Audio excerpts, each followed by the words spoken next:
Alisa'nın rayon yarışlarında tevgi qatnaşuı, şuna da start aldından ustazı kengешләре бик урынлы.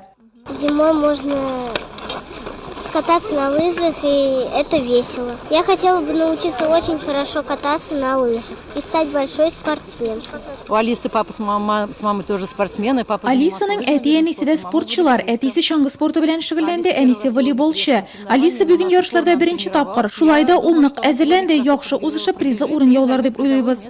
Желаем ей удачи.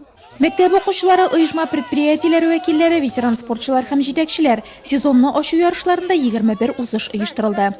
Самый юный возраст в этом году мы включили 9-й год и младше. Быел иң яшь катнашучылар 2009 елгылар һәм аннан кичерәкләр. Иң өлкәненә 77дән артык. Шулай ук җитәкчеләр өчен бик узыш каралган. Призлы урын алган иң әйбәт чаңгычыларны башка районнарга, шәһәрләргә алып чыгачакбыз. Чираттагы ярышлар 2001-2002 елгы үсмерләр арасындагы спартакиада.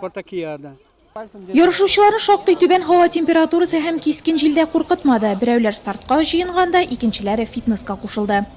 Хорошо проведем эти соревнования, у всех будет только хорошее настроение и желаю всем больших побед. Рәсимә Кыямова район чаңгы ярышларының даими катнашучысы. Спортта ул 26 ел. Бүгенге ярышларда үз яшь категориясендә янә беренче.